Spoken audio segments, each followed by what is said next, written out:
নানা সমস্যায় জর্জরিত মেহেরপুরে ব্যক্তি উদ্যোগে প্রতিষ্ঠিত এসকেএফ অটিস্টিক ও প্রতিবন্ধী বিদ্যালয় গত 10 বছর ধরে বিনা বেতনে শিক্ষার্থীদের পড়াচ্ছেন শিক্ষকরা। অভাব রয়েছে প্রয়োজনীয় শিক্ষা উপকরণের। প্রায় 200 শিক্ষার্থীর এই স্কুলটি এমপিওভুক্তির দাবি জানিয়েছেন শিক্ষক ও অভিভাবকরা। 13 বছর বয়সী মেহজাবিন বুদ্ধি প্রতিবন্ধী। প্রতিদিন সকালটা বেশ আনন্দেই কাটে তার। মায়ের হাত ধরে স্কুলে যাওয়া, এরপর পড়ালেখা আর বন্ধুদের সাথে খেলাধুলা। মেহজাবিনের মতো এসব শিক্ষার্থীদের কেউ বুদ্ধি প্রতিবন্ধী, কেউ শ্রবণ বা শারীরিক প্রতিবন্ধী। প্রত্যেকের বাবা মায়েরই চাওয়া সন্তান যেন হতে পারে স্বাবলম্বী। ও আগে বাচ্চাদের সাথে মিশতো না, খেলতো না, এখানে এসে মিশছে, খেলাধুলা করছে। একটা ধরো মেশিনের কাজ শিখবি, এইটাই চাই আমি মতো।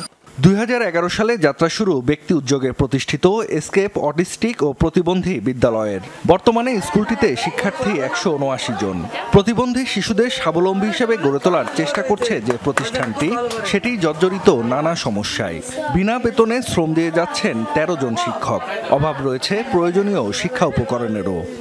প্রচুর যখন গরম পড়ে তখন ছাত্রছাত্রীদের নিয়ে আমাদের ক্লাস করানো খুব সমস্যা হয়। যে শিক্ষা উপকরণগুলো লাগবে বা প্রয়োজন সেগুলো আমাদের পক্ষে দেওয়া সবগুলো সম্ভব হয় না।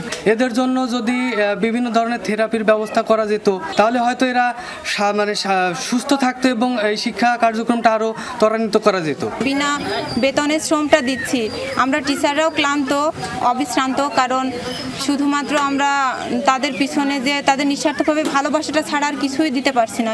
স্কুলটি এমপিওভুক্ত এবং অবকাঠামো উন্নয়নে সরকারের সুদৃষ্টি কামনা করেছেন প্রতিষ্ঠাতা পরিচালক।